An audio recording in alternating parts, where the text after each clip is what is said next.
what you want people to do is to tell you when you aren't living up to those things that you're working on, and that you will take that feedback, listen to it, ask questions, not get defensive, and start to implement it. And then you, the person, have to do that. But you have to enroll people in by sharing and saying something like that to get people to do that.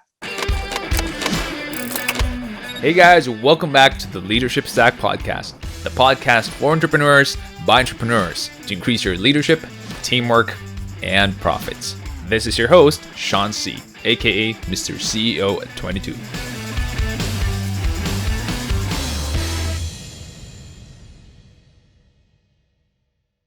And it's all rooted in trust. And I found that the key thing then is understanding is you have to build people who trust each other at an extremely high level and are willing to take leaps of faith and risk together as a group and have everyone buy into that. Now, what do you think are the things that keep leaders and entrepreneurs from being their best self? What is keeping them from being successful? So having the right company culture is something that is elusive. Not a lot of entrepreneurs do this. Not a lot of entrepreneurs invest in this. And a big reason why is because it's just not measurable in terms of ROI. That is one big reason. But I want to know, what are the things that keep the leaders, the top people in an organization, from being their best self and thus hindering their success? I would say to you, the first thing is lack of self-awareness. Because the problem tends to be is the more successful you are, the less people will tell you the truth, and that you will listen to them. And that a lot of times your blind spots that you're unaware of are the things that end up causing you the most problems. And pretty much I found that universal. Typically historical patterns that stem back from things that we've done as a child or learned, right? And that's how we play it forward. So an example of something like that would be, so I've had leaders, similar example happened to quite a few people. It's the people around them think that they're not listening, right? They're not hearing them. And the leaders believe that they are, but they're getting that feedback and they just can't fix it and they don't really understand it. And it becomes a huge challenge in order for them to operate as a business, right? And so they end up they're having problems because of all this. And so a lot of the times what I found is when I've gone back and talked to the leader, they've grown up in households of larger families. And what ends up happening there is, in order to get mom's and dad's attention, they'll have to yell over siblings. They'll have to get in their way, and they won't really understand the value of listening. Because when they listen, they don't get anything. They have to talk over everyone to be heard, to get what they want. Well, the problem with that is then it helped them, but now it's sabotaging their success. So they're unaware of their pattern, and then it recreates itself in business, right? A lot of times makes good salespeople is that they don't necessarily listen as well, in the sense that they don't take no for an answer and they find a way around it, right? And they can talk the other person into a deal. Well, the problem now is when you're leading people, if you don't listen to them and value them and hear them, they start to reject and avoid you and dislike you. And that causes a lot of problems. Well, when you give people negative feedback, they tend to not like that and recoil because it's a function in your brain about how we see the world. So when you show people a pattern, they're much more receptive to it, because then they know that it's neither good nor bad. It's something that they've done because they learned it from something else that has just happened over time. And so a lot of that is really helping people understand their own beliefs, values, framework for seeing the world, and showing them places that it's really getting in their own way. Because like I said before, the other problem is, because of that, is the people around them. Like, if you're the CEO of a company, who's sitting you down to tell you that you're making a mistake and why, right? I mean, the only time you may be doing that is a board may be doing that, but that's in a really conflict-driven way. They're not usually giving you feedback in a positive way to be helpful. They're giving you negative things, right?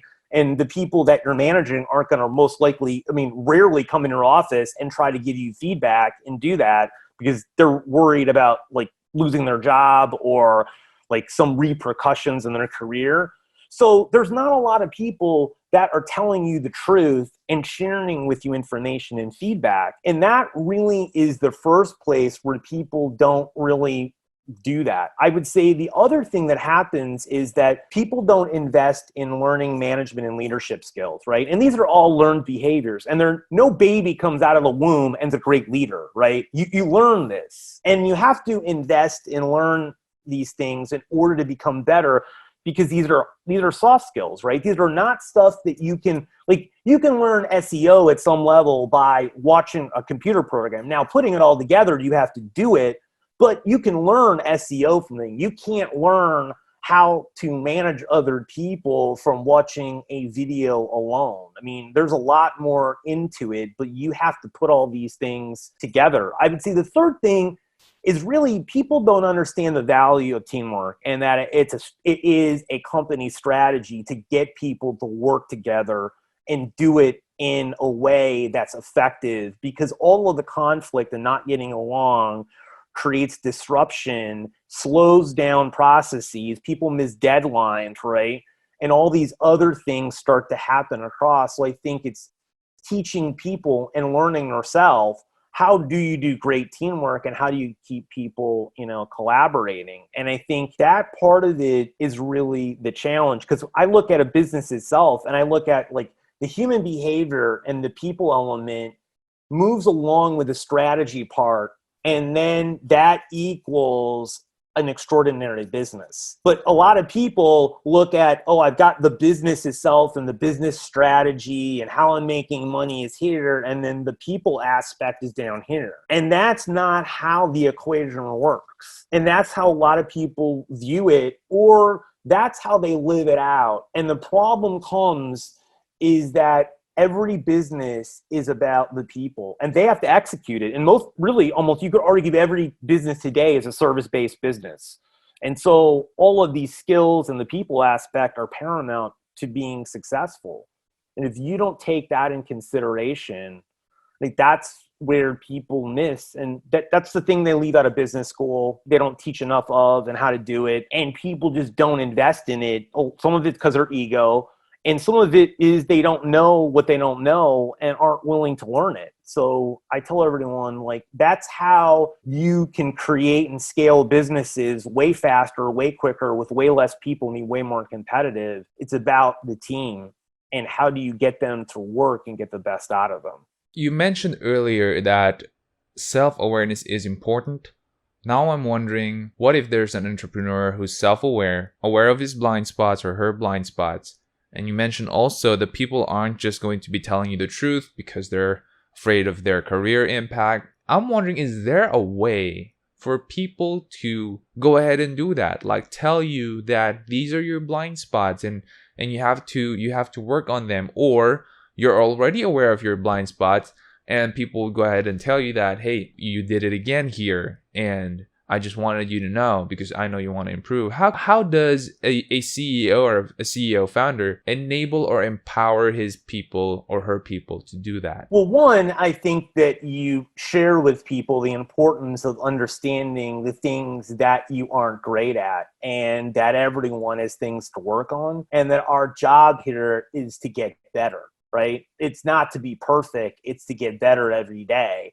And just because I'm the CEO or founder of this business doesn't mean I have it all figured out. In fact, I don't. I'm learning every day just like you. And then you articulate to people the challenges, a couple of the challenges that you are having, that you are aware of, because you want to keep yourself accountable, right? And that you have things you have to work on. And what you want people to do is to tell you when you aren't living up to those things that you're working on, and that you will take that feedback, listen to it, ask questions, not get defensive, and start to implement it. And then you, the person, have to do that. But you have to enroll people in by sharing and saying something like that to get people to do that. And then you have to execute that, meaning when they give you the feedback, if you're defensive, then they're not going to tell you, because then they're going to be fearful that you're going to get mad at them. So you have to be willing to take the feedback and implement those types of things, right? And that's an easy way Now, like another way I have clients do it to make sure that it's happening, because you may say that to people, but you're not really sure whether they're actually going to do it or not. So sometimes you have to be more proactive than that. So I had people, clients of mine, do an exercise, which is a relationship check-in, right? I call it. And I have them do that with the people that they manage, and they can also do it with peers, and you can do it with the person that manages you as well. It really is you could do it in any direction, but it's to ask a question: how would you rate our relationship right now on a scale of 1 to 10? 1 being poor, 10 being extraordinary. Why did you rate that? And then how can I move it closer to a 10? And you can ask any clarifying questions that you want to know in more information. And then when someone gets done with that, you can agree with them, you can disagree with them, but you come with a plan to start to move things forward. And then it allows someone to give you feedback that is helpful for you, because it will change over time. So I have people ask the question, every month or every 2 months, because not all the time is someone going to give you a really high number. There could be a problem going on, but then you learn it, right? You understand it, and you're keeping a dialogue open, and you're understanding the other person's viewpoint, which is practicing empathy, which is important, because otherwise you may think you're doing a great job, but you're unaware that other people don't think that you are. Well, that's the worst place to be, right? It is not having it calibrated where people's expectations and view of you differs from where you think it is. And that happens all the time, right? So you have to have some check and balance in that. And that's another way that you can do that, to keep yourself accountable to other people and to keep them accountable to you, by also forcing them to be honest and real with you, right? And that also helps, because it keeps an open dialogue of vulnerability and having real conversations with people, other than hiding it or not talking about it or avoiding it, which never helped or served anyone. That is something that I am personally going to practice, that kind of NPS or Net Promoter Score for your relationship with other people. That kind of feedback is important. And sometimes it's just that people don't know where to start with giving you feedback. And that actually is a really good starting point. I mean, I think the challenge is, you're right. When you have people ask each other questions and you do it in a group, a lot of the times people want to open up and share and tell you who they are. They just don't know how. And they aren't giving an avenue, and they just can't come up with the questions out of the blue and bring them up. It seems really weird or odd, or like, how do you do that? So you as a business have to start institutionalizing some of this and keeping them and starting to introduce them as part of the way you do business, to allow people to share and to tell you the truth, and like to do the things that is going to help the business overall. And all of these things, right, are about creating a better balance sheet and making money and being successful, right? It all goes to the bottom line, because all of this stuff, that's how people work, right? People work harder, they'll work longer, they'll try to do the best possible job, because they want to be in a place and work for an organization that believes in these things, because most people don't have something like this and they haven't worked in there. So when you create it, right, it's like a magnet. They don't want to get away, because the fear that they might not find it again or find something as great as that. So that's another huge piece of this that works in people's favor by doing this, and will make an impact in their competitiveness in the marketplace, no matter what business you're in, no matter what you're doing. When you negotiate, you are trying to get to a win-win solution. If it's gonna be a win-lose, I say better no deal. Huwag na lang tayo mag-deal kung may win-lose lang. So it has to be a win-win situation